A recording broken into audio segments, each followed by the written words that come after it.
E o tema da minha mensagem hoje é o que Deus espera de nós. Então, me acompanha aí, Deuteronômio, capítulo 10, versículos 12 e 13. Eu vou ler esse texto inicial na NVI, a Nova Versão Internacional, que diz assim: Agora, ó Israel, que é que o Senhor, o seu Deus, lhe pede, senão que tema o Senhor, seu Deus, que ande em todos os seus caminhos, que o ame e que sirva o Senhor, o seu Deus, de todo o seu coração e de toda a sua alma, e que obedeça aos mandamentos e aos decretos do Senhor, que hoje lhe dou para o seu próprio bem. Eu quero tomar esses dois versículos, se você quiser, tanto pode deixar esse texto aberto como marcado. Em algum momento nós vamos voltar e tentar ler um pouquinho aí o contexto, versículos anteriores, versículos posteriores. Mas agora eu quero partir da pergunta: o que o Senhor espera de nós? A versão atualizada de Almeida, Nova Almeida atualizada, usa a pergunta: o que é que o Senhor requer de ti? No entanto, a expressão usada no original, esse requer, conota um pouquinho mais do aspecto de exigência, mas a palavra usada no original hebraico fala de pedir. Deus pede. Isso não precisa necessariamente ser confundido como opcional, mas eu quero tomar exatamente essa frase: o que é que Deus pede? E eu gostaria que a gente pudesse conversar a respeito desse assunto, da expectativa de Deus, daquilo que Ele requer de nós, pensando esse assunto em pelo menos 3 aspectos. Eu quero fazer aqui 3 perguntas. Primeiro, por que Deus faria algum tipo de exigência a nós, ao seu povo, aqueles que o seguem? Segundo lugar, o que exatamente Deus requer de nós? E, em terceiro lugar, nós vamos tentar trabalhar a razão, o motivo desse pedido que Deus fez. Então, acredito que olhando para o próprio texto, nós podemos entender que o fato de Deus fazer exigências, e não apenas nos colocar numa posição onde a gente pode pedir algo a Ele, mas Ele também pedir a nós, precisa nos ensinar algo. Eu gosto de dizer que oração não é apenas o meio através do qual eu e você recebemos de Deus aquilo que a gente quer. Oração também deveria ser, em contrapartida, o meio através do qual Deus recebe de nós, consegue de nós o que Ele quer. É o que nós aprendemos quando o Senhor Jesus, no jardim do Getsêmani, dobra os seus joelhos para dizer a Deus: seja feita não a minha, mas a sua vontade. Muitas vezes nossa vontade pode entrar em rota de colisão com a vontade de Deus. E nós precisamos entender que o ambiente de oração, o mesmo ambiente onde nós podemos pedir a Deus e conseguir de Deus algumas coisas que queremos, também deveria ser um ambiente de rendição, onde Deus possa conseguir de nós aquilo que Ele quer. Isso significa que, seja na oração ou em qualquer outro aspecto do nosso relacionamento com Deus, nós temos que reconhecer que esse relacionamento é uma via de mão dupla. Nós precisamos entender que no relacionamento com Deus, nós temos não só direitos, mas nós também temos deveres. Hoje em dia eu vejo uma ênfase de um evangelho que ele promove, simplesmente anuncia o bônus. Não se fala muito a respeito do ônus, qual é o seu compromisso, quais são as suas renúncias, mas é fato que o relacionamento de Deus com o homem desde o início da criação, quando Deus estabelece o primeiro casal no jardim, antes da queda, antes do pecado, nós vemos um posicionamento claro de um Deus que, por um lado, disponibilizou, ofereceu a eles direitos. Ele disse: vocês podem comer de todas as árvores do jardim, usufruam de tudo isso porque é para o bem de vocês. Mas o Senhor faz uma restrição. Ele diz: mas da árvore do conhecimento do bem e do mal, vocês não podem comer. Então eles tinham direitos, mas eles também tinham deveres. E quando olhamos essa perspectiva, por mais que pareça um tanto quanto óbvia, eu acredito que ela não tem estado tão presente na forma de pensar dos crentes de uma forma geral. Muitas vezes olhamos para Deus como aquele que tem um compromisso de nos abençoar, de fazer aquilo que nós queremos, e afinal de contas é por isso que a maioria acaba se disponibilizando, pelo menos no início, antes de ter tanto entendimento ou maturidade, a andar com Deus, porque vê o lucro de um Deus que vai atendê-lo. No entanto, à medida que crescemos no entendimento da palavra, precisamos entender que há não apenas direitos, mas também deveres. Essa via de mão dupla com direitos e deveres, ela tem por trás de si uma lógica. E acredito que um dos elementos que a gente possa colocar aqui nessa conta é reconhecer que o homem tem o privilégio de viver com Deus é classificado na Bíblia, na sua palavra, como uma aliança. E a aliança envolve compromisso das duas partes, nunca de uma parte só. Depois Deus tirar a nação de Israel do Egito, debaixo do domínio de Faraó, da escravidão na qual viviam, ele faz isso com um projeto muito claro, levá-los a uma terra prometida, e assim que saem e param no Monte Sinai, observe o que é que Deus manda Moisés falar para eles. Êxodo, capítulo 19, do versículo 3 até o 6, diz assim: Moisés subiu para encontrar-se com Deus. E do monte, o Senhor o chamou e lhe disse: assim você falará à casa de Jacó e anunciará aos filhos de Israel: vocês viram o que fiz aos egípcios e como levei vocês sobre asas de águia e os trouxe para perto de mim. Agora, pois, se ouvirem atentamente a minha voz e guardarem a minha aliança, vocês serão a minha propriedade peculiar dentre todos os povos. Porque toda a terra é minha, e vocês serão para mim um reino de sacerdotes e uma nação santa. São essas as palavras que você falará aos filhos de Israel. Deus estava dizendo: eu tirei vocês do Egito, eu os trouxe sobre as asas da águia, eu tenho guiado vocês, eu tenho guardado vocês, eu tenho feito grandes coisas em favor de vocês, porque eu tenho um plano. Agora Deus está dizendo: se vocês querem ser a minha propriedade peculiar dentre todos os povos, que é o meu projeto, vocês têm que guardar a minha aliança. Em outras palavras, Deus está dizendo: nessa aliança não existe apenas um compromisso da minha parte com vocês, de intervir, de salvar, de redimir, de guiar, de proteger, mas precisa existir da parte de vocês um compromisso de guardar a minha aliança. Isso significa ouvir atentamente a voz do Senhor, andar em obediência a Ele. Então, nós vamos percebendo esse desenho. E, obviamente, quando a gente fala de uma via de mão dupla, de direitos e deveres, de compromisso das duas partes, embora a gente entenda uma parte desse aspecto do relacionamento que envolve o compromisso das duas partes, eu acredito que a gente pode não só não enxergá-lo de forma completa, como enxergá-lo de uma forma deficiente, incompleta.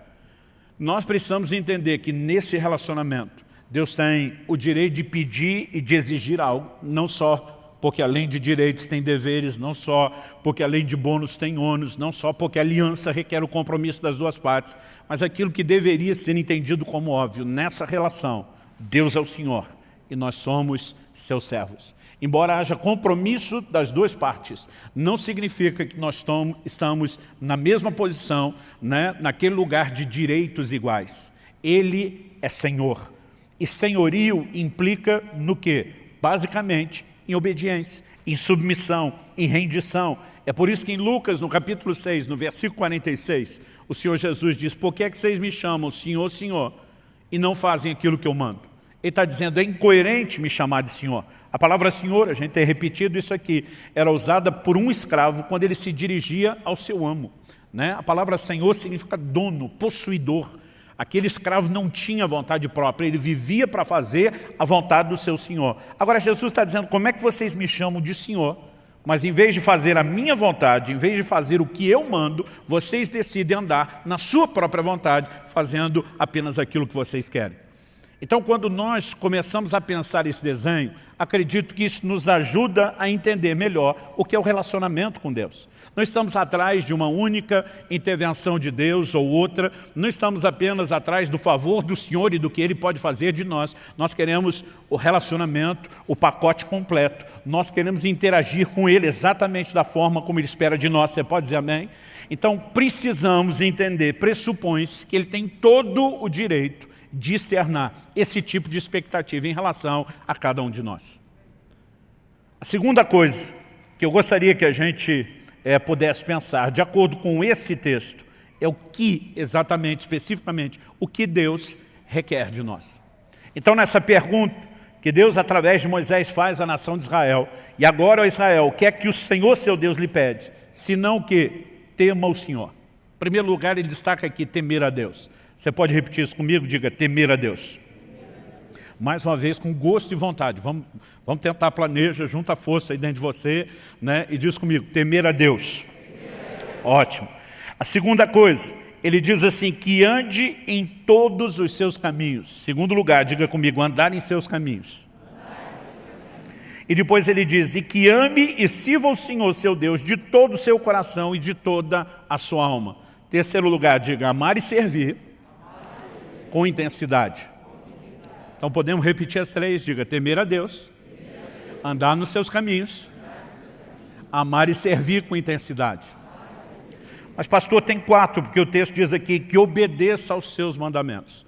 Eu quero te mostrar, depois de falar dessas primeiras 3 coisas, que a 4ª é apenas um resumo, um arremate final. Por quê? Temer a Deus é mandamento a ser guardado. Andar nos seus caminhos é mandamento a ser guardado. Amar e servir o Senhor de todo o coração é mandamento a ser guardado. Então, acredito que quando ele encerra falando sobre guardar os mandamentos, ele não está necessariamente falando de um 4º aspecto, né? Mas ele está arrematando a ideia de que a nossa relação com Deus se resume na obediência que nós devemos a Ele. Mas vamos falar em primeiro lugar do temor a Deus, né? Eu tenho percebido que muitas pessoas têm tratado do assunto do temor a Deus de uma forma muito equivocada. Hoje em dia, muita gente tem falado a respeito da graça de Deus. A graça de Deus não é um assunto novo. Ela é anunciada desde o início da história da igreja, desde o início do Evangelho. No entanto, a graça não apenas ela foi ensinada e proclamada dentro dos fundamentos bíblicos, ela também tem sido, ao longo do tempo, distorcida. Em Judas, né, no capítulo único, verso 4, ele fala daqueles que estão, né, transformando a graça de Deus em libertinagem. Alguns, não entendendo o favor oferecido de Deus, começaram a tratar da graça como se fosse uma permissão para pecar, e não a capacitação, o empoderamento divino para a obediência. Outros começaram a trazer uma ideia, como se do Velho para o Novo Testamento, Deus mudou. Né? Eles não falam dessa forma, mas a conclusão que nós chegamos é que parece que Deus se converteu. No Velho Testamento Deus era mau, terrível, né? Exercia juízo, mas no Novo ele virou amor. O que é uma grande bobagem tratar Deus como se ele fosse, né, alguém possível de sofrer mudança. Em Malaquias 3,6 Deus diz, eu, Senhor, não mudo. Tiago capítulo 1, verso 17, a Bíblia diz, nele não há mudança, nem sombra de variação. Logo, não há mudança em Deus. Então nós não podemos olhar como se no Velho Testamento Deus fosse uma coisa e no Novo Testamento ele tivesse se tornado outra. Logo no 2º século da era cristã, né, houve um camarada que trouxe muitas distorções, muitas heresias, chamado Marcião. E a gente brinca que até hoje existem os marcionitas, são aqueles, né, que acabam replicando o ensino dele, conhecendo ou não. Ele dizia que o Deus do Velho Testamento era um e o do Novo Testamento era outro. Né? No Novo Testamento ele não aceitava nem os evangelhos e o ensino de Jesus. Era só Paulo que tinha a revelação. E alguns parecem estar agindo assim. Eu tenho visto gente dizer, temor é coisa do Velho Testamento. E eu digo para alguns, eu acho que você não andou lendo o Novo Testamento. Né? Embora nós estamos partindo de um texto do Antigo Testamento falando sobre temer a Deus, Atos 9:31 diz, assim a igreja tinha paz por toda a Judéia, Galiléia e Samaria, edificando-se e caminhando no temor do Senhor e no consolo do Espírito Santo crescia em número.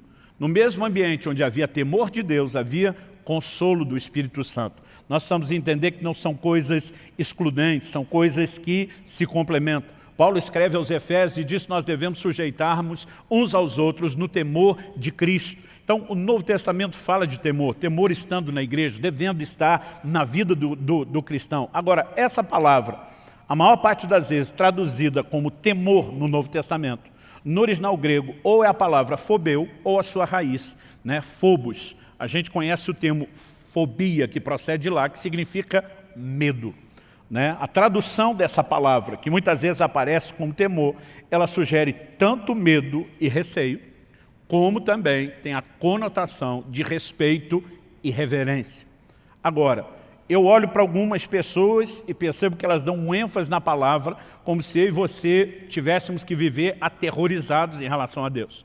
Outros parecem tentar eliminar isso completamente, quase como se o respeito e a reverência não tivessem nenhuma ponta, nenhum aspecto de temor. E na verdade essas coisas meio que se misturam. Mas nós precisamos entender a necessidade de um equilíbrio, mesmo no uso dessa palavra. Por exemplo, em Efésios, no capítulo 5, o apóstolo Paulo começa a falar da relação entre o marido e a esposa e um paralelo da relação com Cristo e a igreja, a noiva, né, com quem ele vai se casar. E a Bíblia diz que o marido deve amar a esposa como Cristo amou a igreja, mas que a esposa deve submeter-se ao seu marido como a igreja deve submissão a Cristo. Mas no final, no versículo 33, final do capítulo e do arremate dessa ideia, o apóstolo Paulo diz assim, que a esposa respeite o seu marido. Efésios 5:33. A palavra traduzida ali, né, é fobeu, que a esposa tema o seu marido. O apóstolo Paulo estava falando de um tipo de relacionamento onde o marido literalmente, e não simbolicamente, mas literalmente tocava o terror em casa? Não, porque a Bíblia não se contradiz. Em 1 de Pedro, no capítulo 3, no versículo 7, a mesma Bíblia diz, maridos, vocês igualmente vivam a vida comum do lar com discernimento, dando honra à esposa por ser a parte mais frágil e por ser coerdeira da mesma graça da vida. Quando Deus fala do marido ter que honrar essa esposa, né, tratando-a como parte mais frágil, parte mais frágil aqui eu não creio que fala do aspecto físico, porque se embora o homem tenha mais força bruta para carregar peso, a gente perde de longe na resistência à dor. Eu sempre digo que se dependesse de nós, os homens, para dar luz aos filhos, a terra estava desabitada há muito tempo. Né? A gente serve para entrar na hora do parto, segurar a mão da mulher e ela ficar dizendo para a gente, vai dar tudo certo, meu bem, vai dar tudo certo. Além de dar luz, ela tem que confortar a gente. Mas eu acredito que a Bíblia fala muito mais do aspecto emocional. Né? Essa capacidade que muitas vezes a mulher tem de ser ferida emocionalmente, além da capacidade do homem mensurá-lo. Eu acredito que isso não é Deus tentando diminuí-la. Eu lembro que antes de casar, um dia a Kelly olhou para mim, falou, a gente estava conversando algumas coisas sobre o nosso futuro, após o casamento, ela olhou para mim e falou assim, pensa num vasinho daqueles de porcelana chinesa, daqueles bem fininhos que não pode nem apertar. Eu falei, pensei, ela disse, sou eu. É o que você está levando para casa. Né? E de vez em quando, né, se o meu comportamento começasse a ficar meio, né, viril demais, ela dizia, ó o vasinho de porcelana. Né? E o duro que eu tinha que acatar aquilo ainda pelo prisma da Bíblia. Né? Eu preciso honrar essa mulher. Então, como que Deus manda o marido tratar a mulher com tanta honra e distinção, mas manda ela ter medo? Nós precisamos entender que aqui é um equilíbrio de reverência, de respeito. Não que a pessoa do homem seja distinta, né? Não que ele, como pessoa, tenha mais valor, mas que dentro da funcionalidade do lar, o seu lugar de autoridade requer isso. Então, nós precisamos entender que há um equilíbrio. A palavra temor, ela nunca vai excluir totalmente essa questão do medo, mas ela não pode estar centrada só nela. Deve ser uma combinação entre um e outro. Pastor, o senhor está dizendo que a gente precisa ter medo da pessoa de Deus, né? Não é a pessoa, é a maneira como nos relacionamos com a pessoa. A mesma Bíblia que apresenta esse Deus, né, como amor, também apresenta esse Deus como justo. Nenhum atributo de Deus vai excluir o outro. E muitas vezes a ênfase de alguns desses pregadores da graça é porque Deus é amor, Ele não julga. Ele é tanto uma coisa quanto outra. Né? Em Romanos, por exemplo, no capítulo 13, no versículo 3, o apóstolo Paulo diz assim, porque os magistrados não são para temor quando se faz o bem, e sim quando se faz o mal. Você quer viver sem medo da autoridade? Faça o bem e você terá louvor dela. Basicamente, Paulo está dizendo que não precisa temer a autoridade, ele disse, se você se conduzir de forma correta, não precisa temê-la. Agora, se estiver fazendo errado, deve temer. Aonde está a ênfase do aspecto do medo? Se eu desobedecê-lo, as consequências de um Deus que é justo serão inevitáveis. Isso não significa que eu preciso ter medo de que Ele queira o mal. Esse é o mesmo Deus que desde a antiga aliança já dizia, eu é que sei os pensamentos que eu tenho acerca de vós, são planos de bem e não de mal, para vos dar um futuro e uma esperança. No entanto, esse mesmo Deus é chamado muitas vezes de um Deus terrível, né? Porque a consciência do quão correto e justo, ela deve encher o nosso coração de temor, pelo fato de que quando desrespeitamos os seus mandamentos, as consequências, elas virão. Vou falar sobre esse assunto de consequência daqui a pouco. Vamos voltar aqui para a ideia do temor. Eu acredito que devemos temer as consequências de não obedecer a Deus e não ter medo da sua pessoa. Mas a reverência que temos para com Ele é que esse Deus que é amor, que é a fonte de toda bondade, de toda misericórdia, Ele também é um Deus justo. O temor é parte daquilo que Deus espera de nós. Em Provérbios, no capítulo 9, no versículo 10, a Bíblia diz que o temor do Senhor é o princípio da sabedoria. né? Isso nos ajuda a nos conduzir de forma correta. Em segundo lugar, vamos falar aqui a respeito de andar em seus caminhos. O que significa isso? Essa ideia de caminho pressupõe um trilho pré-estabelecido, é o caminho de Deus, definido por Ele. Muitas vezes a palavra de Deus vai se referir, né, a pessoas que erraram, a pessoas que pecaram, falando de gente que escolheu o seu próprio caminho. Isaías 65:2, por exemplo, diz isso: todo dia estende as mãos a um povo rebelde, que anda por um caminho que não é bom, seguindo seus próprios pensamentos. Né? Quando Deus fala dos próprios pensamentos, Ele está dizendo, eles escolheram o seu próprio caminho, e esse caminho não é bom. Em outras palavras, Deus está dizendo que o homem rebelde escolheu o seu próprio trilho. No entanto, ao longo de toda a Escritura, Deus vai enfatizando essa questão do caminho. Gênesis 18:19, Deus fala a respeito de Abraão, o pai da fé, e diz, porque eu o escolhi, a fim de que ele ordene aos seus filhos, e aos filhos depois deles, né, que guardem o caminho do Senhor, que pratiquem a justiça e o juízo, para que o Senhor faça vir sobre Abraão o que tem falado a seu respeito. Quando entendemos que Deus estabeleceu um padrão, aliás, a gente precisa entender que desde da Antiga Aliança, o Velho Testamento, aquilo que se manifestaria em Cristo, já recebia esse tipo de adjetivo como uma referência ao caminho, não só a alegoria, mas até o adjetivo. Isaías, que é considerado o mais messiânico de todos os profetas do Antigo Testamento, que mais falou a respeito da vinda e da obra de Cristo, ele diz no capítulo 35, no versículo 8, e ali haverá uma estrada, um caminho que será chamado de caminho santo. Os impuros não passarão por ele, pois será somente para o povo de Deus. Quem passar por esse caminho, mesmo seja um tolo, outra versão diz um louco, não se perderá. Isaías 30:21, e quando vocês se desviarem para a direita ou para a esquerda, ouvirão atrás de vocês uma palavra dizendo, este é o caminho, andem nele. Quando a gente chega à Nova Aliança, essa terminologia começa a ser empregada pelo próprio Cristo. João 14:6, ele diz, eu sou o caminho, a verdade e a vida. Cristo se apresentou como caminho. O que hoje nós chamamos de cristianismo, uma referência à expressão coletiva da nossa fé, no início era chamado de o caminho. Deixa eu só mencionar alguns textos para você. Em Atos 16:7, quando Paulo e Silas estão pregando em Filipos, uma mulher se dirige a eles dizendo, esses homens são servos do Deus Altíssimo e anunciam a vocês o caminho da salvação. Essa expressão ela é largamente usada, né, e empregada no livro de Atos. Em Atos 18:25, quando a Bíblia fala a respeito de Apolo, um pregador, diz que ele era instruído no caminho do Senhor. Então, essa expressão ela vai sendo usada várias vezes e também a simbologia que se aplica a ela. Em Efésios 4:17, o apóstolo Paulo diz, não mais andeis como andam os gentios.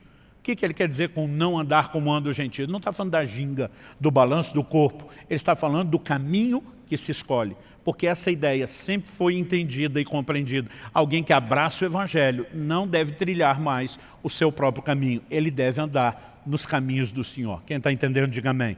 Isso de novo nos remete ao entendimento de obediência e de cumprir aquilo que o Senhor predeterminou, estabeleceu para o homem desde o início, né? Aliás, eu acho muito interessante quando a gente mexe nesse assunto de obediência, entender o quão forte é a expectativa de Deus a respeito desse assunto. E daqui a pouco, quando a gente falar sobre guardar os mandamentos, a gente dá uma arrematada final falando de obediência. Vamos mexer na questão de amor e serviço. Pastor, a gente não poderia desdobrar, assim como o Senhor falou do temor como um dos aspectos da obediência, de andar nos caminhos do Senhor como outro. Não dá para desdobrar amor e serviço? Dá. Mas também dá para tratar deles juntos, né? Até porque a forma como amar e servir de todo o coração e alma é apresentado, me parece que a intenção é comunicar muito mais uma união do amor e serviço do que só tratá-los de forma separada. Outro dia alguém me perguntou, pastor, é possível servir a Deus sem amá-lo? Eu falei, mas falei, é impossível amá-lo sem servi-lo. E a pessoa ficou me olhando e falou, nunca pensei nisso. Falei, bom, vamos pela primeira frase, que é possível servi-lo sem amá-lo. Carta à igreja de Éfeso no Apocalipse. Em Apocalipse 2:2, o Senhor começa falando com essa igreja, né, assim, conheço as tuas obras, o teu labor e a tua perseverança. Eu gosto de brincar que aqui tem uma progressão. Obras fala de gente ativa que trabalhava, mas labor é quando você começa a entrar no nível de intensidade e cansaço.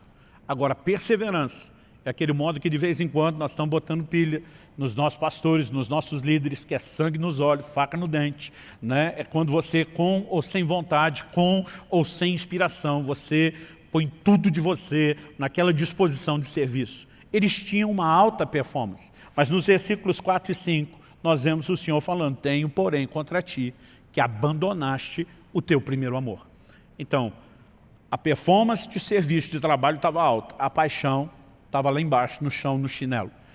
O que é que Deus acaba dizendo para esse anjo, para o mensageiro dessa igreja? Ele disse: se você não se arrepender, eu vou tirar o seu candeeiro. O que significa o candeeiro? No capítulo 1 de Apocalipse, João tem uma visão e ele vê 7 estrelas e 7 candeeiros. E o anjo explica: as 7 estrelas são os 7 anjos ou mensageiros das igrejas da Ásia. Os 7 candeeiros são as igrejas. O simbolismo do candeeiro era o da igreja. Agora Deus está falando com o anjo, com o mensageiro: se você não arrepender, eu tiro o seu candeeiro. Em outras palavras, Deus está dizendo: a igreja que eu confiei aos teus cuidados, eu vou tirar de você e vou pegar de volta. O que é que Deus está dizendo? Se você não vai fazer o trabalho que você está fazendo, movido pelo amor, por paixão para comigo, Deus está dizendo: eu dispenso você do serviço. Em outras palavras, Deus está dizendo: eu não quero o serviço pelo serviço. Ou o seu serviço é uma expressão do seu amor para comigo, ou eu dispenso o seu serviço. Por outro lado, em João 21, dos versículos 15 a 17, onde Jesus pergunta por 3 vezes ao apóstolo Pedro: tu me amas? Em cada uma delas, Pedro sinaliza, responde positivamente: tu sabes que eu te amo. O que é que o Senhor diz para ele? Apacenta as minhas ovelhas. Em outras palavras, está dizendo: se você me ama, vamos manter isso não só na declaração, no nível verbal, mas vamos demonstrar isso, Pedro, com trabalho, vamos demonstrar isso com serviço. Então me parece que o critério de entrada para quem vai servir no ministério, trabalhar para Jesus, é que tem que amar. E a exigência para a saída é se faltar amor. Portanto, nós não podemos mera e simplesmente olhar para isso e dizer: os assuntos estão desconectados. Mas embora seja possível servir sem amar, é impossível amar sem servir. O serviço deveria ser uma expressão do nosso amor. Quem está entendendo, diga amém. Mas pastor, eu não tenho a obrigação de trabalhar? Tem, mas não deveria trabalhar só com senso de obrigação. Deveria fazer isso com senso de prazer. Então vamos falar da obrigação sendo cumprida com senso de prazer? Há poucos meses atrás, Kelly e eu completamos 25 anos de casado. E tem uma ordem divina que rege o meu casamento. Né? A minha responsabilidade, o meu papel como marido. A Bíblia diz: maridos, amai as vossas mulheres. É um imperativo, é uma ordem. Deus não está dando uma sugestão, não é um hashtag fica a dica. Deus não está dizendo: ó, se um dia desse você estiver de bom humor, se a coisa estiver fácil, se tua mulher não estiver dando trabalho, se você puder amá-la, beleza, fico te devendo uma. É uma ordem. E se é uma ordem, nós precisamos entendê-la como tal. O que significa a disposição de amar não é mero sentimento espontâneo, é uma decisão. Então, eu sou obrigado a amar minha mulher. Eu não tenho opção. E não olhe para mim, vocês os maridos, como se fosse só eu obrigado, que vocês também são. Vocês solteiros que estão orando para casar, estão orando para entrar dentro da mesma obrigação. Agora é uma obrigação, nenhum de nós vai discutir isso, certo? Agora eu fico pensando, se cada manhã que eu acordo do lado da minha esposa, desses 25 anos, eu dissesse para ela: eu amo você, e quando aquele abrisse um sorriso de satisfação, atropelasse ela dizendo: fazer o quê, né? Deus mandou. Não tem opção mesmo. Não tem outra alternativa, só me resta amá-lo, então estamos aqui para cumprir a obrigação. Eu fico imaginando se a gente ainda estaria casado, e se tivesse, qual seria a qualidade do matrimônio. Mas pastor, não é essa obrigação? É. E ela não sabe? Sabe. Então qual o problema de falar da obrigação? O problema é que ela não espere que eu a ame apenas com senso de obrigação. Se eu apenas cumprir o senso de obrigação, eu estou dizendo que o Deus que mandou é importante, mas eu estou dizendo para ela, mesmo que não verbalmente, que ela não é importante. Agora, quando eu olho para ela e digo: eu sou obrigado a te amar, mas você me inspira a fazer isso. Você nunca fez com que isso fosse um fardo ou um peso. Você torna a minha obrigação leve, eu posso cumpri-la com alegria. Eu estou dizendo que não apenas o Deus que me mandou e eu obedeço é importante, mas que ela tem importância e valor para mim. Agora vamos colocar isso diante de Deus. a gente diz, Senhor, eu vou servir o Senhor só para não me dar mal na eternidade, para não desobedecer e para não ficar sem galardão. Deus espera de mim e de você muito mais do que o senso de obrigação. É lógico que o temor precisa estar lá. O apóstolo Paulo dizia, ai de mim se não pregar o Evangelho. Estou em rota de colisão com a vontade de Deus, em plena desobediência. Ele diz, eu tenho temor a ponto de dizer, ai de mim. Mas Paulo fazia isso só pela obrigação? Ele dizia, não. Para que eu não cumpra só com a obrigação. Ele dizia, eu vou além, eu me desdobro, eu me sacrifico mais do que Deus pediu, de olho no galardão e na recompensa, e na mensagem que eu vou declarar a Deus. Quem consegue entender a diferença? Nós precisamos ser um povo, né, que entenda a importância de servir ao Senhor, mas que faça isso não só por causa de cobrança, não só por causa de pressão, e nem só por causa de anseios pessoais. Porque muitas vezes nós queremos fazer coisas que Deus não pediu e não queremos fazer coisas que Ele pediu. Então, muitas vezes, né, para que a gente se conecte ao lugar correto de serviço, nós vamos ter que dizer, por amor ao Senhor, eu vou abrir mão daquilo que eu queria e vou fazer aquilo que o Senhor quer. Agora, tanto uma coisa como outra, seja tratada de forma separada, o amor e serviço, ou de forma conjunta, é apresentada como algo que a gente precisa fazer de todo o coração. Eu acredito que é nessa expressão que fica muito claro e evidente que Deus espera de mim e de você, mais do que o senso de obrigação, mas o senso de prazer, de dedicação total e plena a Ele. Isso significa que nós temos que dar o melhor de nós nessa relação, tanto de amor como de serviço. Você pode dizer amém? Então, depois de falar de temer ao Senhor, de guardar os seus caminhos, em terceiro lugar, destacar aqui o amor e o serviço intenso de todo o coração. Nós vemos Deus arrematando o assunto, falando sobre guardar os seus mandamentos. Como eu disse antes, guardar os mandamentos não é um quarto aspecto. Na verdade, é aquilo que resume todos os outros aspectos.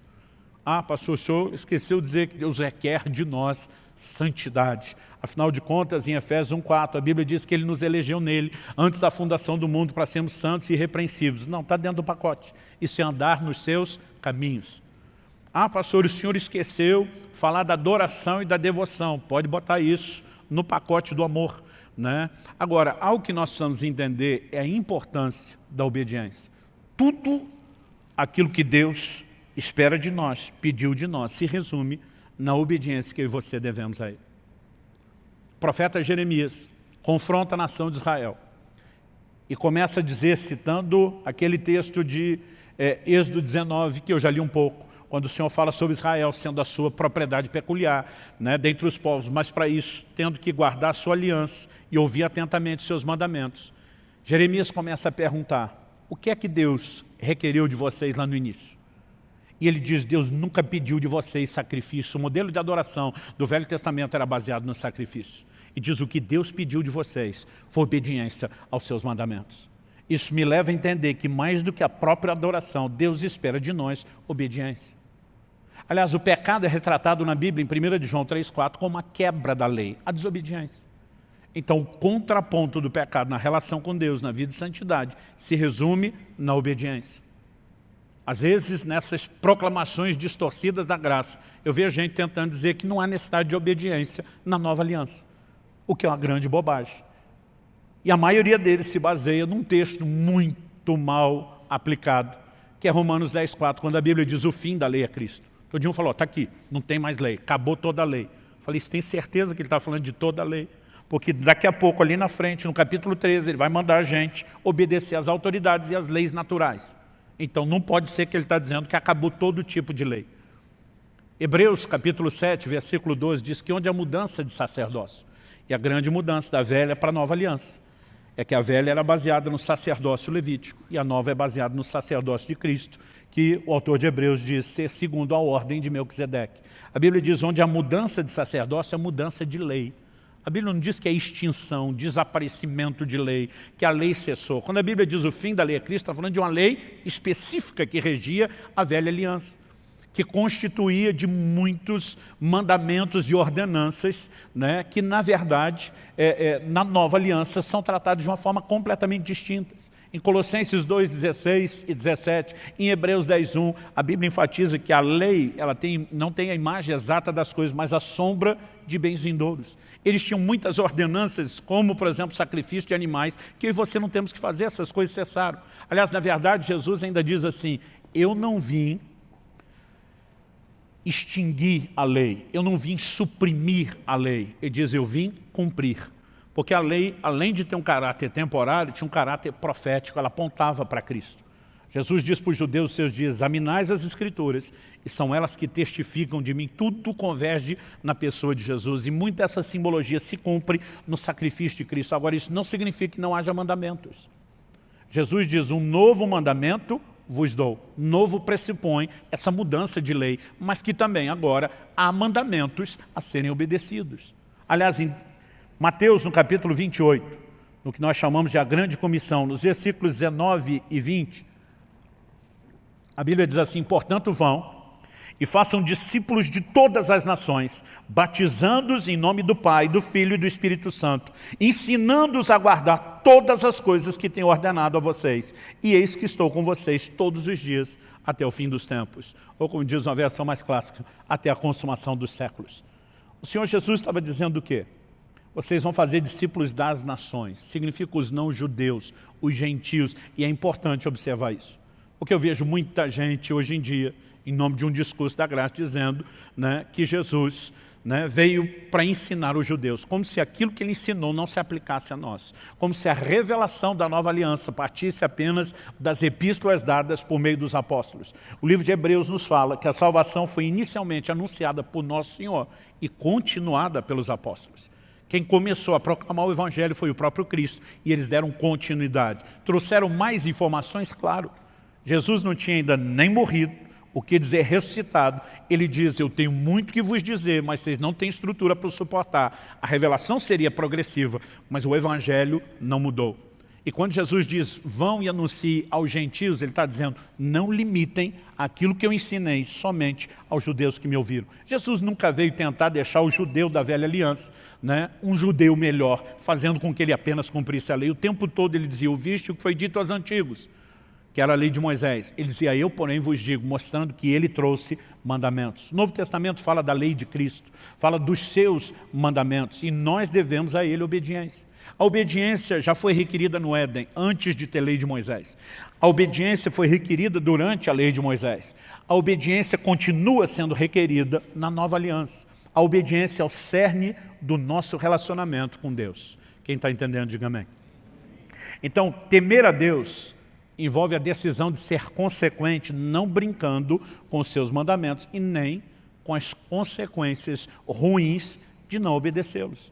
Por exemplo, o Novo Testamento nos adverte, em Hebreus 12, 16, dizendo, cuidem para que não haja nenhum impuro ou profano como foi Esaú, o qual por um prato de comida vendeu o seu direito de primogenitura. Quando a Bíblia está dizendo, cuide para que não haja nenhum no meio de vocês como Esaú, está dizendo que esse comportamento pode ser repetido. Pode ser repetido nos nossos dias, pode ser repetido por um de nós. E que tipo de comportamento foi esse? O de um inconsequente. Alguém que por um prazer momentâneo não considera o valor e a continuidade, a permanência daquilo que Deus oferece. Agora, está falando de alguém que não consegue avaliar os valores do que é espiritual, o que é natural, e nem as consequências de tomar esse tipo de decisão. Temor a Deus, eu creio que ele envolve a decisão de ser consequente. É não apenas fugir da punição, é fugir de ferir o coração de Deus.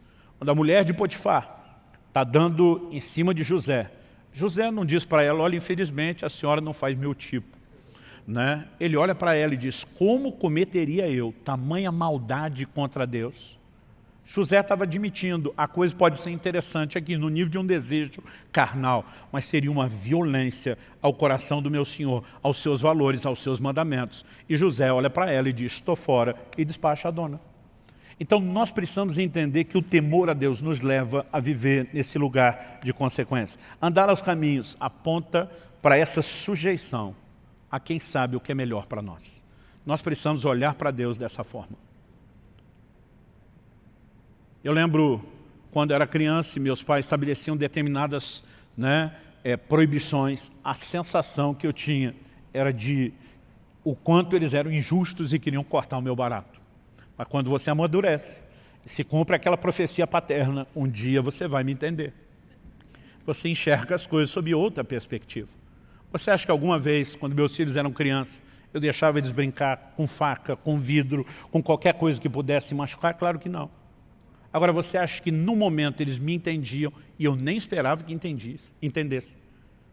Mas eu sabia que um dia eles compreenderiam que toda restrição que foi estabelecida por amor.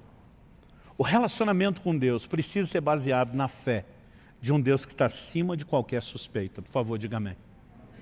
Nós costumamos dizer que o primeiro pecado lá no Éden foi a desobediência. Mas vou concordar com as palavras do meu amigo pastor Marcelo Jamal, que diz que o primeiro pecado foi a incredulidade. Porque o que levou o homem a desobedecer a Deus foi colocar em xeque o que Deus falou. A serpente, a chamada em Apocalipse antiga serpente como sendo o diabo e Satanás, traz um questionamento ao coração de Eva dizendo o seguinte: não, é que Deus sabe que no dia que você comer da árvore do conhecimento do bem e do mal, vocês vão ser como ele. O que Satanás estava insinuando? Deus não quer o melhor para você. Deus está limitando você. Deus está roubando de você não apenas prazeres, como privilégios, benefícios. E colocar em xeque a intenção de Deus é que leva o homem à decisão de então não respeitar aquilo que ele estabeleceu. O Novo Testamento nos mostra uma preocupação de Paulo dizendo: eu temo que vocês possam se comportar da mesma forma como Eva diante da serpente, colocando em xeque aquilo que Deus falou. Agora, quando nós entendemos que Deus de fato quer o nosso melhor, nós conseguimos andar nos seus caminhos, não só com o senso de obrigação, mas com a confiança e o descanso de que aquele que determinou para nós limites sabe exatamente por que fez isso. E com certeza, no final das contas, e esse é o último ponto que nós vamos explorar aqui, ele está interessado no nosso melhor. E por último, quando falamos sobre amar e servir a Deus, lembrar que isso são obrigações a serem cumpridas com senso de prazer.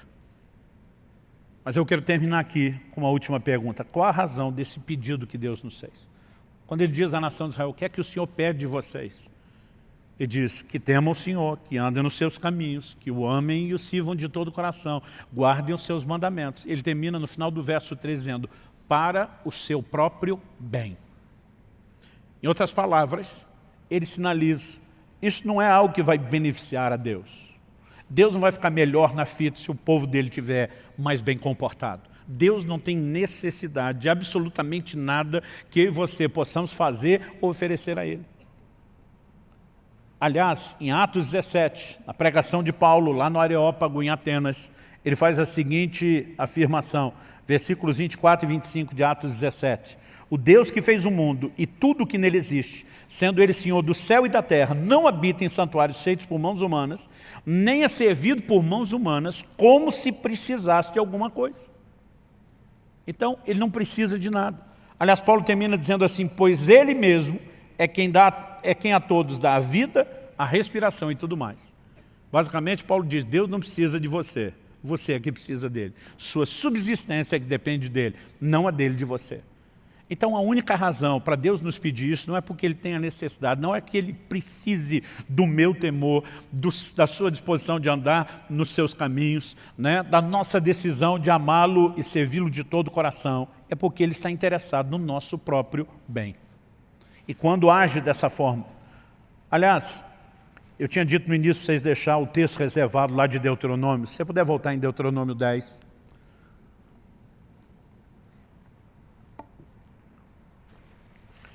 Eu gostaria que a gente pudesse avaliar o versículo 11. A gente leu o 12 e o 13. Vamos ler o versículo 11, que é o versículo anterior ao nosso texto base. Nesse versículo nós lemos assim: porém o Senhor me disse, Moisés falando, levante-se e ponha-se a caminho diante do povo, para que entrem e tomem posse da terra que, sob juramento, prometi dar aos pais deles. Deus tinha tirado a nação de Israel do Egito com qual propósito? Não era que eles ficassem perambulando no deserto. Deus queria levá-los a um lugar de abundância, a uma terra que manava leite e mel. E acredito que isso também aponta de forma figurada para aquilo que Deus deseja para mim e para você. Deus também não nos tirou do mundo e do pecado para que a gente ficasse perambulando num deserto de aridez espiritual. Jesus diz, eu vim para que vocês tenham vida e vida com abundância. Efésios 1:3 diz, bendito seja o Deus e Pai de nosso Senhor e Salvador Jesus Cristo, o qual já nos abençoou com toda sorte de bênção nas regiões celestiais em Cristo Jesus. Deus tem um projeto de plenitude para mim e para você. Eu sinceramente esperava um amém, vou dar uma segunda chance para você. Deus tem um projeto de plenitude espiritual para mim e para você. Amém? Então assim, antes de tocar no que Deus requeria de Israel, ele já estava falando do lugar onde queria introduzi-los. Em outras palavras, Deus está dizendo, eu estou interessado no bem de vocês. Agora, o tempo todo ele advertia, mas se ao entrarem nessa terra, vocês não me obedecerem, em vez de ter a bênção, vocês vão sofrer as consequências da desobediência, que é a maldição, o juízo. Aí ele fala nos versículos 12 e 13, do que ele requer de nós. Mas vamos ver os versículos seguintes, agora do 14 ao 16. Depois de falar que queria introduzi-los na terra, do que ele requeria deles, temor ao Senhor, andar nos seus caminhos, amá-lo, servi-lo de todo o coração, que se resume na obediência. Ele diz assim, 14 ao 16, eis que os céus e os céus dos céus são do Senhor, o Deus de vocês. A ele pertence a terra e tudo o que nela há. Mas o Senhor se afeiçoou. Observe essa frase, se afeiçoou. Algumas traduções dizem amou. O Senhor se afeiçoou tão somente aos pais de vocês para os amar. E a vocês, descendentes dele, ele escolheu do meio de todos os povos, como hoje se vê. A conclusão no verso 16, portanto, circuncidem o coração de vocês e deixem de ser teimosos ou rebeldes. O tempo todo a sinalização é Deus ama vocês, Deus escolheu vocês, Deus tem um plano extraordinário para vocês. Essas exigências têm um único propósito, para que a gente não quebre os princípios, né, que podem nos conduzir a viver a plenitude do que Ele tem para nós. Eu gosto de repetir essa frase, se você quebrar os princípios, qualquer um dos princípios que Deus estabeleceu, o princípio vai quebrar você, qualquer que seja ele, haverá consequências. No entanto, Deus estava dizendo, circuncidem o coração, não seja rebelde. Em outras palavras, entra no prumo. Por quê? Deus está dizendo, porque dessa forma eu vou poder fazer o melhor para você. Quando a gente volta lá em Gênesis, na criação, Deus falando com o primeiro casal, a gente vê que o único motivo do Criador requerer alguma coisa da criatura era o bem dela mesma. O Senhor diz o seguinte, da árvore do conhecimento do bem e do mal, você não deve comer. Porque no dia em que comer, certamente você morrerá. Então Deus está dizendo, porque eu quero o seu melhor e não o pior. Eu estou te dizendo que o limite tem que ser respeitado para que você possa experimentar aquilo que eu quero. O que nós estamos falando aqui não é nada profundo no sentido de que segredo espiritual que não sabia, mas talvez nos ajude a montar um quebra-cabeça de como pensar o relacionamento com Deus. Então vamos resumir. É uma via de mão dupla. Deus tem todo o direito de estabelecer exigência e de nos pedir, porque nessa relação não é apenas a gente pedindo a Ele o que queremos, ela também envolve Deus pedir, exigir, demandar de nós aquilo que Ele quer. Nós precisamos entender exatamente quais são esses aspectos de obediência, mas a obediência como centro. Nós precisamos entender que o grande beneficiado da nossa obediência não é Deus. É lógico que Ele também vai poder colher esse relacionamento com gente que está próxima e não distante. Mas o grande beneficiado seremos nós mesmos. E quando a gente consegue simplificar isso tudo, é muito mais fácil oferecer resistência aos ataques do inimigo. Porque assim como bombardeou Eva, Satanás vai fazer com cada um de nós. Muitas vezes nós somos questionados, será que vale a pena? Estou sendo fiel a Deus, não estou vendo resultado. O tempo todo nós vamos receber essas setas de dúvidas, né, que o inimigo lança tentando colocar em xeque o caráter de Deus. Não foi o que aconteceu com a mulher de Jó? Ela, quando vê as coisas irem de mal a pior, ela vira para o seu marido e diz, amaldiçoe seu Deus e morre. Ela está dizendo, se Deus não vai dar tudo que eu não quero saber dele. Jó olha para ela e diz, você fala como uma louca. Nós recebemos de Deus o bem, não vamos receber o mal. apesar da Bíblia ser clara em dizer que o mal não procedia necessariamente do Senhor, Jó está olhando e dizendo, ele está no controle de todas as coisas. Ele não estava aceitando o mal como destino final, porque ele diz, eu sei que o meu Redentor vive e ele há de se levantar sobre a terra. Mas ele está dizendo, independente dessa circunstância mudar ou não, e não é só porque um dia vai mudar, ele está dizendo, eu não estou servindo a Deus apenas porque Ele dá aquilo que eu quero. Quando nós começamos a entender que Deus está acima de qualquer suspeita e mantemos esse nível de fé, o nosso coração acaba sendo guardado. O que Satanás trabalhou com Eva não foi um completo descrédito à palavra de Deus. Foi uma manipulação e uma distorção da palavra. Aliás, não foi assim que Satanás tentou Jesus? Lança do pináculo do templo, porque está escrito, aos seus anjos dará ordem a teu respeito para que te guardem. Eu percebo que muitos cristãos que têm um conhecimento superficial das Escrituras, eles estão à mercê não só de ensinos errados, que tem espíritos de demônio por trás desses ensinos, mas eles estão à mercê muitas vezes de setas do inimigo tentando distorcer a aplicação da palavra. Mas à medida que vamos fortalecendo esse pensamento de uma maneira completa, sadio, mantendo esse Deus está interessado no nosso bem acima de qualquer suspeita. Eu não entendo porque Ele ainda não fez. Eu não entendo porque Ele ainda não respondeu. Eu não entendo, mas uma coisa é certa, Ele está no controle e Ele não falha. Eu gosto de uma frase de Lutero, o grande reformador. Ele diz, não conheço os caminhos pelos quais Ele me conduz, mas conheço bem o meu guia. Então podemos confiar nele, independente de entender os caminhos escolhidos ou não. Quando entendemos que no final das contas é tudo para o nosso bem, eu creio que o nosso coração começa a se blindar contra essa provocação do inferno, uma rebeldia ao controle e ao governo de Deus. Eu espero, como eu disse no início, isso não serve apenas para o ano de 2021. Os princípios bíblicos que abordamos aqui são atemporais. Mas nesse início de ano, logo nesses primeiros domingos, eu espero que você, em vez de apenas externar para Deus o que é que você espera dele, que você também abra o seu coração para entender o que é que Ele espera de você. O que é que o Senhor requer de você. Que você o tema. Que você ande nos seus caminhos. Que você o ame e o sirva de todo o seu coração. Porque isso tudo se resume na obediência de um Deus que quer o seu melhor.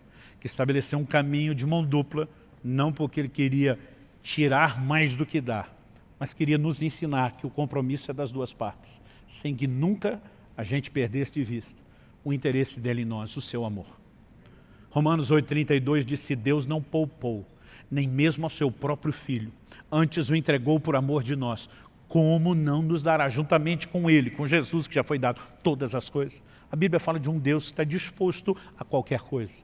Isso não significa que Ele não tenha planos, que Ele não tenha um propósito, que Ele não tenha caminhos personalizados, mas a intenção do fato de Deus querer o nosso bem nunca pode ser questionada. Nossa fé precisa ser firmada nisso. Você acha que não passou na cabeça do José, lá naquela prisão, naquele calabouço? E aí, José, valeu a pena você ter descartado a dona lá, a mulher de Potifar? Ela se vingou de você. Onde é que você veio parar? Por um instante, José, por um tempo, por alguns anos, José esteve na prisão. Mas esse não foi o seu destino final. 1 Samuel 2,30 diz que Deus honra aqueles que o honram, mas os que o desprezam serão desprezados. Como você quer determinar o seu relacionamento com Ele? Eu escolho honrá-lo. Eu escolho lembrar que no final essa honra não só não me custa assim tão caro, como na verdade tem um retorno poderoso. Além de me manter conectado e não distante de Deus, eu vou experimentar como resultado final o melhor de Deus. Isso é a proposta da Escritura e nós não podemos pensar de forma diferente. Eu tenho orado e tenho dito, Senhor, o que é que você quer de mim para esse ano? Eu sei que nós temos aqui princípios que são para todos nós, sem exceção. Mas muitas vezes Deus pode trazer algo que é personalizado, que é só para você. Eu já tive anos onde eu li a Bíblia várias vezes. Já tive anos onde no ano todo eu li a Bíblia uma vez só. Eu já tive anos onde eu estudei como nunca. 2020, Deus mandou reduzir drasticamente as viagens. E um dos propósitos era não só produzir, mas crescer. E nós precisamos, né, não apenas dizer para Deus quais são os nossos alvos. Nós precisamos orar, buscar de Deus o Espírito Santo. Eu quero entender, mesmo que isso não vier de forma imediata, mesmo que não vier com toda clareza, mesmo que eu não ouvi uma voz do alto, eu quero entender aquilo que o Senhor quer de mim.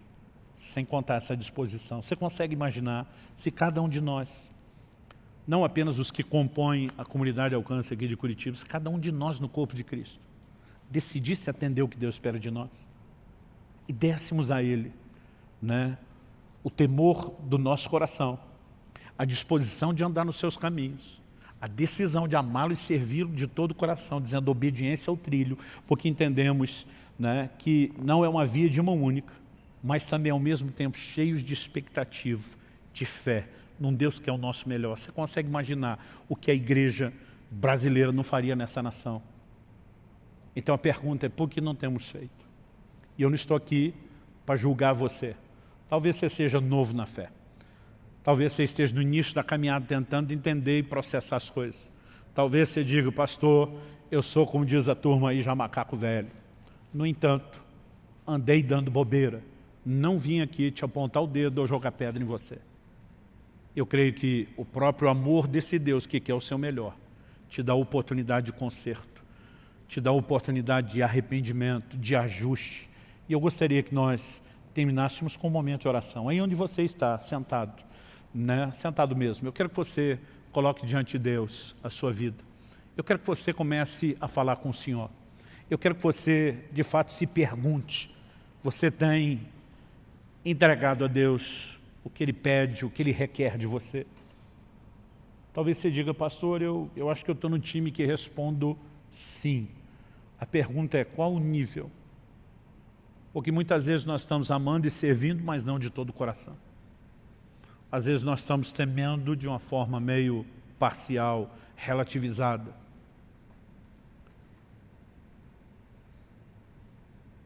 Independente de onde você esteja, eu tenho certeza que as coisas podem se tornar ainda melhores do que já estão. Se está ruim, pode melhorar. Se está bom, pode ficar melhor ainda. Pai, nós, em primeiro lugar, te agradecemos pelo privilégio de viver uma relação onde não estamos apenas debaixo do peso de obrigações. É por isso que a Tua palavra diz que os Seus mandamentos não são penosos, não são pesados.